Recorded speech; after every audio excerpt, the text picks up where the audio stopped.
Penguin Random House Audio presents The Signal and the Noise: Why So Many Predictions Fail, But Some Don't, by Nate Silver. Read for you by Mike Chamberlain, with an added preface for the 2020 edition. Preface to the 2020 edition. We were warned, and it didn't really make much difference. In 2015, Bill Gates said that a pandemic was more likely to kill millions of people than a war. In 2016, after Donald Trump won the presidency, an event about which we'll have more to say later, President Obama's transition team left behind a playbook dealing with responses to a number of pandemic scenarios, including a novel coronavirus. In 2019, Dr. Anthony Fauci cited a respiratory pandemic like SARS, that is, something exactly like COVID-19, in response to a reporter's question of what kept him up at night. To be clear, these predictions weren't terribly specific. Nobody said, a novel coronavirus will originate in winter of 2019 to 20 in Wuhan, China. None of these people were clairvoyant. But they attested that the background risk was fairly high. On average, there has been a severe pandemic around every 50 years in the U.S. The last two major ones before COVID-19 were influenza pandemics in 1918 to 19 and 1957 to 58. Which might imply around a 2% annual chance. If such a pandemic killed the same proportion of Americans as died in the 1918 to 19 pandemic, or around 0.7% of the population, that would result in 2.3 million deaths. Take 2% of 2.3 million, and you wind up with 46,000 deaths per year, or more than 10 times as many people as died in the September 11th attacks. That's why people like Gates and Fauci were worried.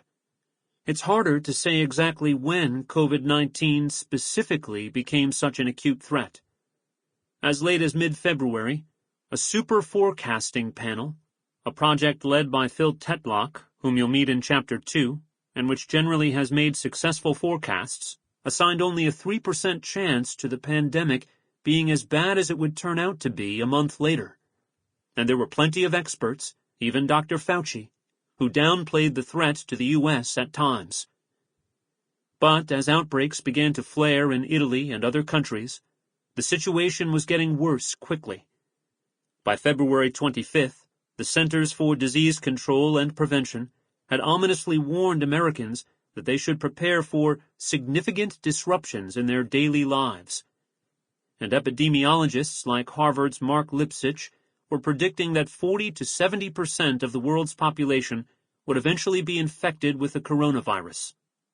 And yet, it would be almost 4 weeks before California became the first state to issue a statewide stay-at-home order on March 19th.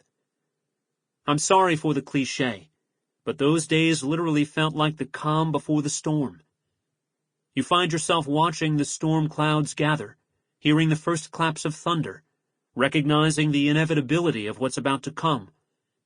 But you don't know how bad it's going to be, and you feel helpless to do anything about it. I remember going to dinner at the MIT Sloan Sports Analytics Conference in Boston in early March with a smart group of people, sports executives, star athletes, academics, venture capital investors, a U.S. congressman, and several of the people you'll meet in this book.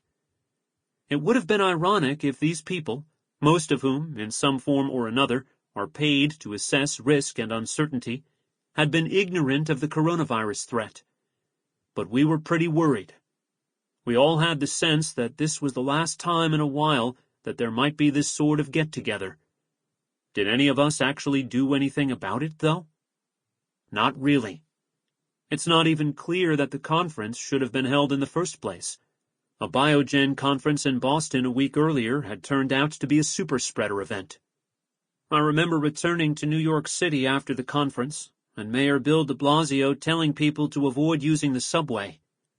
Those of you who don't live in New York might not grasp quite how vital the subway is. Telling a New Yorker to avoid the subway is like telling a fish to avoid swimming. Sample complete. Ready to continue?